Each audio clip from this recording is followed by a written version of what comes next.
Jadi kalau Anda sedang belajar ilmu hadis, kemudian disebutkan istilah sunnah, maka yang dimaksud istilah sunnah adalah istilah yang sama dengan pengertian hadis.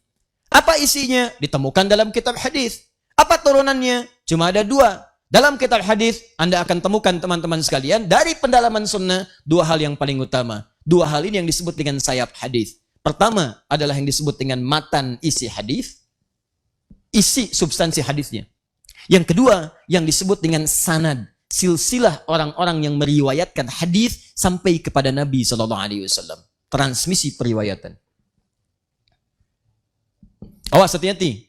Hati-hati. Keduanya penting. Kata para ulama, ini bagaikan 2 sayap burung. Satu sayap terluka, maka burung tidak bisa terbang. Satu sayap di antara 2 hadis bermasalah, maka hadisnya akan turun kualitasnya. Hati-hati. Isinya bagus, tapi riwayatnya bermasalah, maka belum tentu hadisnya bisa diterima. Maka semua yang bersandar dari Nabi, dari perkataan, perbuatan, ketetapan, cek dulu. Benar nggak informasinya? Bagaimana mengeceknya? Yang diterima oleh kita. Kita kan nggak pernah berjumpa dengan Nabi. Maka telusuri informasi ini sampai tersambung kepada Nabi. Cara menelusurinya disebut dengan isnad. Urutan-urutannya disebut dengan sanad. Imam Muslim langsung membuat bab khusus dalam jilid yang pertama dari 9 jilid Sahih Muslim, halaman 119. Sebelah kiri paling atas, beliau berikan keterangan babul isnadi minaddin. Babul isnad. Bab pembahasan tentang pentingnya sanad, ini bagian yang sangat menentukan dalam agama. Hati-hati. Informasinya diterima oleh kita, tapi orangnya nggak jelas. Maka ini menunjukkan bermasalah. Jangankan orangnya tidak ada, orangnya ada tapi punya masalah, maka akan berpengaruh pada kualitas hadisnya. Pernah dengar hadis ini? Awal Ramadan rahmah, awsatuhu maghfirah, wa akhiruhu itkum minan nar. Awal Ramadan itu rahmat, pertengahannya ampunan, ujungnya itkum, pembebas dari neraka. Pernah dengar itu? Hadisnya matruk. Matruk, semi palsu. Urutan nomor 2 terburuk dalam silsilah ilmu hadis. 1 maudhu, 2 kemudian matruk. Ya, hati-hati. Ya, nanti ada yang disebut dengan 3M. 3M. 1, maudhu. Ini yang paling parah. Kedua, matruk. Ketiga, mungkar. Hati-hati. Maudhu, hadis palsu. Memang sengaja bikin hadis. Informasinya bukan dari Nabi SAW, sengaja dipalsukan. Hati-hati teman-teman sekalian, banyak yang seperti ini. Ya, ikhtilafu ummati rahmah. Perbedaan pendapat di antara umatku adalah rahmat. Hati-hati, itu hadis palsu, hadis maudhu. Awas, hati-hati. An-nadhafatu minal iman, kebersihan bagian dari iman. Itu hadis palsu, hadis maudhu. Dan banyak nanti yang tersebar di masyarakat. Bukan informasinya tidak bagus, kalimatnya bagus, tapi Nabi tidak pernah mengucapkannya. Cuman orang kebanyakan mengatakan ini dari Nabi. Pernah dengar hadis ini? Makan saat lapar, berhenti sebelum kenyang. Pernah dengar? Nah, itu palsu, maudhu. Bahkan palsu banget. Saking palsunya, di kitab hadis palsu pun tidak ditemukan. Silahkan cek. Saking palsunya. Dalam kitab-kitab hadis palsu tidak ditemukan. Cuma ada di satu kitab. Ya, namanya Ar-Rahmah fit Tibbi wal Hikmah. Karangan Syekh Jalaluddin As-Suyuti. Tentang kisah. Ada kisah terkait dengan kalimat itu. Diduga sebagai hadis dimunculkan. Ya, hati-hati, banyak menyebar nanti setelah fitnah kubra. Ada orang mau dieksekusi. Begitu mau dieksekusi, ditanya. Karena sering memalsukan hadis. Berapa telah banyak hadis Anda palsukan? Dia katakan, arba'ina alfan. 40.000 hadis. Bayangkan, satu orang 40.000 hadis. Karena saking mudahnya orang berbuat begitu. Sampai-sampai Nabi mengatakan dari sejak dulu, dari awal-awal di masa kenabian. Man kadzaba alayya muta'ammidan falyatabawwa maq'adahu minan nar. Siapa yang mencatut namaku? Hati-hati. Memalsukan diriku. Mengatakan ini dariku. Maka seakan-akan dia telah pesan kapling di neraka. Siap-siap tempatnya di neraka. Kayaknya sudah pesan kapling tuh. Ya. Gampang, bikin hadis tuh gampang. Sampai kalimat-kalimatnya terasa bagus, benar, disandarkan pada Nabi. Salah. Kalau Anda ikut pelajaran ilmu hadis yang di Indonesia, itu guru kita sering mencontohkan saking gampangnya orang bikin hadis palsu, orang Jawa dengan orang Sunda berdua bisa bikin tuh. Ya, orang Jawa, Sunda sudah tua, sepuh disebut dengan syekh. 2 orang sepuh disebut dengan syekhan. Dalam ilmu hadis syekhan Bukhari Muslim, Al-Bukhari dan Muslim. Ini orang Jawa, orang Sunda bikin hadis palsu. 2 orang sepuh syekhan. Bikin hadis, apa bunyinya? Qala afdalu dahri bi faisil laili, kucifa wa kulifa wa ubina hatta karu saudahu. Fa idza bukhila fa duriba unuqu 3 marat hatta utiha. Rawahu syekhan. Paham? Tidak. Yuk kita terjemahkan. Ini nahunya benar semua. Sorofnya bagus, bahasa Arabnya lengkap. Afdalud dahri, dahar yang paling afdol. Bifaisil laili, dengan pais lele.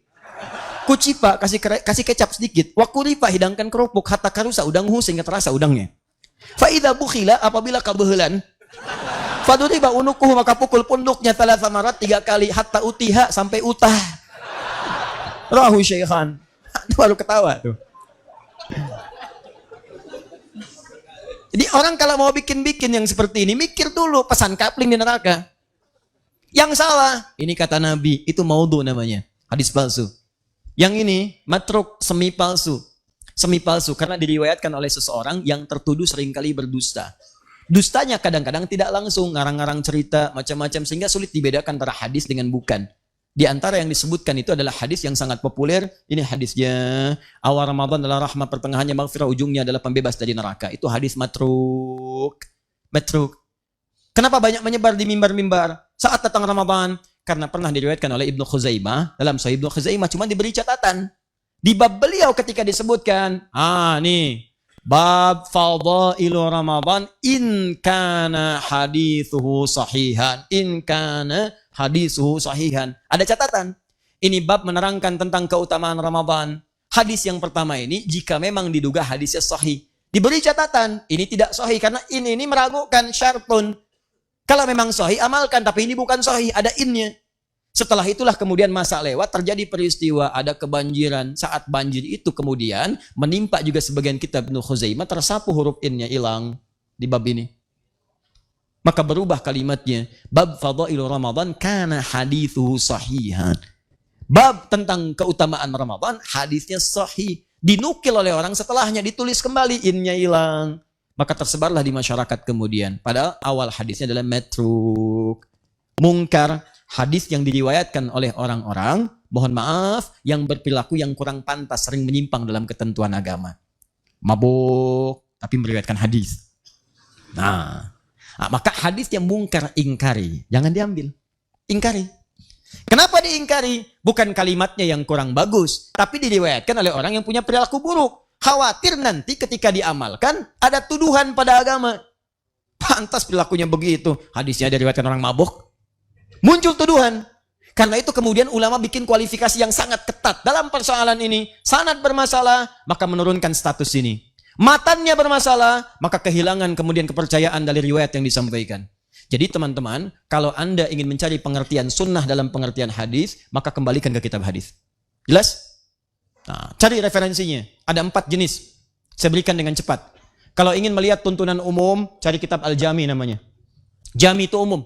Misal, saya ingin melihat tuntunan Nabi dalam kitab hadis tentang persoalan yang umum. Bab bisnis, bab tentang iman, bab tentang mencari pengetahuan, bab tentang pemerintahan, bab tentang rumah tangga, cari kitab Al-Jami. Al-Jami itu sesuatu yang masih umum, komprehensif. Di antara yang paling populer ada kitab namanya Al-Jami As-Sahihil Musnad Al-Mukhtasar min umuri Rasulillah sallallahu alaihi wasallam wa sunanihi wa ayyamihi. Ulang. Karena terlampau panjang, singkat dengan Sahih Al-Bukhari yang meriwayatkan Imam Al-Bukhari. Terdiri dari 95 bab. Setiap babnya berisi beberapa hadis-hadis tuntunan Nabi sallallahu alaihi wasallam. Bab pertama Kitabul Iman. Panduan meningkatkan iman. Jadi kalau antum, maaf ya, iman sedang naik turun, pengen stabil, naik, nggak pernah turun. Maka bagaimana caranya? Lihat sunnahnya. Di mana sunnah ditemukan? Di kitab hadisnya. Apa kitabnya? Jami' Sahih. Sahih Al-Bukhari. Buka bab pertama, namanya Kitabul Iman. Ada 57 hadis. Pelajari itu semua, amalkan dalam kehidupan, maka iman Anda akan terasa naik, dan tidak pernah turun. Paham di sini? Nah, ini yang disebut dengan pengertian sunnah dalam pengertian ilmu hadis. Kedua, ada yang disebut dengan sunan. Sunan, awas hati-hati. Ada sunan dalam pengertian kitab hadis. Sekarang banyak istilah sunan tuh. Awas hati-hati. Bawa ke cerita, bawa ke macam-macam. Ya, ada sunan kitab, ada sunan Kalijaga, ada sunan Kalijodo, ada sunan Kali Ciliwung, ada macam-macam. Ya, nah, kita kembalikan. Kalau disebutkan sunan dalam pengertian ilmu hadis, maka itu yang dimaksud kitab-kitab hadis yang disusun berdasar urutan fikih. Jadi kalau teman-teman pengen cari referensi sunnah Nabi yang cepat dalam urusan fikih, jangan nyari kitab Jami. Carinya kitab sunan. Sunan Abu Daud, Sunan An-Nasai, Sunan At-Tirmidzi, Sekalian saya lurusin nih. Ada sebagian orang kalau nggak Bukhari, nggak sahih nih. Saya nggak mau terima. Hadisnya nggak sahih. Berarti dia belum paham ilmu hadis. Dia nggak ngerti ilmu hadis. Yang dimaksud di Sahih Al-Bukhari, itu yang dikumpulkan oleh Imam Al-Bukhari dalam kitab beliau, dalam masalah-masalah umum. Semua hadisnya sahih memang betul, tapi tidak mencakup semua persoalan. Yang dikumpulkan oleh beliau saat hidup, beliau meninggal, nggak ngumpulin lagi. Datang Imam Muslim meninggal, nggak ngumpulin lagi. Karena dua-duanya sudah ada metode pengumpulan yang umum, maka ulama setelahnya mengumpulkan dengan metode berbeda untuk memberikan spesialisasi. Nih yang umum udah banyak nih, kita konsentrasi aja di bidang fikih. Ketika hadis-hadis dikumpulkan, khusus dalam bidang fikih, maka berubah istilah menjadi sunan namanya. Nah, Anda kalau pengen cepat belajar fikih dari tuntunan sunnah, referensi hadis, maka cari kitab sunan. Misal, Sunan Abu Daud. Saya ambil contoh. Saya sering katakan kepada Anda, turun, gini, dalam i'tidal, ke sujud. Mau pakai telapak tangan, mau pakai lutut. Saya pakai lutut. Ustaz Umar Mita pakai telapak tangan. Ibnul Qayyim Al-Jauziyah rahimahullah pakai lutut. Ya, kemudian Syekh Al-Albani menggunakan telapak tangan. Dari mana menemukan itu? Antum cari di Sahih Al-Bukhari. Sampai kiamat kurang 2 hari, gak akan ketemu. Saya kasih tahu dari sekarang. Kalau nggak percaya, cari aja. Silakan. Ini syarahnya ada di belakang nih. Ya, yang syarah Ibnu Hajar Al-Asqalani.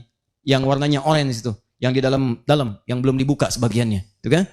Nah, itu nggak cari, nggak akan ketemu. Sahih Muslim, susah. Yang ada di mana? Abu Daud. Karena beliau konsentrasi merumuskan hadis-hadis dalam urutan fikih. Yang pakai lutut, nomor hadis 838. Paling kanan sebelah bawah di kitabnya. Riwayatnya dari Wa'il bin Hujur. Beliau meriwayatkan dari Nabi di awal-awal masa keislaman. Ketika beliau masuk Islam di awal-awal masa Islam. Melihat Nabi masih dalam keadaan kuat. Nabi sholat kemudian turun lututnya terlebih dahulu. Nabi katakan, "Idza sajadta fala tasjud kama yabrukul ibil, falyadha rukbatahi qabla yadayhi." Kalau kamu pengen sujud, jangan kamu sujud seperti duduknya unta. Letakkan dulu kemudian lututmu sebelum telapak tanganmu. Kalimatnya ibil. Tapi ketika nomor hadis 840 sampai 841, paling kiri sebelah atas, yang riwayatkan sahabat Abu Hurairah. Sahabat Abu Hurairah masuk Islam 3 tahun sebelum Nabi wafat. Di tahun ke-7 Hijrah. Usia Nabi sudah 60 tahun. Nabi sudah semakin lemah. Begitu beliau kemudian sholat, terlihat beliau menurunkan dengan telapak tangannya. Begitu turun pakai telapak tangan, keluar kalimatnya. Berubah kemudian kosakata tentang untanya. Idza sajadta fala tasjud kama yabrukul ba'ir. Falyadha yadayhi qabla rukbatayhi. Kalau pengen sujud, sujudlah kemudian, tapi jangan duduk seperti duduknya unta. Dahulukan telapak tanganmu sebelum lututmu. Ustadz, kok bisa? 2 hadis ini kok bisa seakan-akan bertolak belakang? Paradoks. Yang satu bilang pakai lutut, yang satu bilang pakai telapak tangan. Mana yang benar, Ustaz? Cek, hadisnya di mana? Kitab yang sama. Yang meriwayatkan siapa? 2 orang berbeda. Maka kalau Anda temukan beberapa hadis dalam satu peristiwa kelihatan tidak sama, maka rumus hadisnya kumpulkan keduanya. Dikumpulkan disebut al-jam'u. Ambil faidah darinya disebut at-taufiq. Maka dalam kaidah nanti ilmu hadis ada istilah disebut al-jam'u wat-taufiq. Kumpulkan, ambil petunjuknya, dilihat. Allahu Akbar. Teman-teman, ternyata indah sekali kesimpulannya. Kata para ulama hadis, Nabi mempraktikkan menggunakan lutut di awal-awal masa. Ini menunjukkan bahwa boleh Anda menggunakan lutut saat Anda akan turun dari i'tidal kepada sujud. Tapi di akhir-akhir kehidupan beliau terlihat lemah. Masalah orang pertama saat lemah itu pada lututnya. Maka beliau alternatif gunakan telapak tangannya. Maka turun menggunakan telapak tangan. Karena itu pada yang pertama disebut ibil, unta biasa. Karena unta nanti ada 4 sampai 5 istilah. Ada ibil, unta umumnya. Ada jamal, unta jantan. Hatta yajal jamalu fi samil khiyat. Ada naqah, unta betina. Naqatallahi wa suqyaha fakadzabuhu fa'aqaruha fadamdama alaihim rabbuhum. Ya, dan seterusnya ayat. Kemudian ada yang keempat, ba'ir. Ba'ir itu unta tunggangan yang punya beban. Nah, yang tadi unta turun, jangan seperti unta dahulukan telapak tangan disebutkan ba'ir. Yang dahulukan lutut disebut ibil, yang tidak punya banyak beban. Artinya apa? Nabi ingin memberikan gambaran bahwa kalau mau sujud, silahkan cari 2 alternatif. Boleh pakai telapak tangan, boleh pakai lutut. Jangan juga simpulkan dengan kesimpulan yang keliru. Kalau ada orang menggunakan telapak tangan, berarti dia sudah sepuh, sedang punya beban. Belum tentu. Karena ada atlet yang cedera lututnya. Ya, kemudian karena ada beberapa orang yang tidak mungkin pakai lutut, ada bermasalah, maka turun pakai telapak tangan. Kesimpulan hukumnya, sujud turun, boleh pakai telapak tangan, boleh pakai lutut. Jangan bicara yang macam-macam. Begitu turun pakai telapak tangan, sepuh. Lain. Begitu turun pakai lutut, kayak unta. Anda cuma baca 1 hadis. Lutut boleh, telapak tangan boleh. Yang salah yang pakai kepala duluan.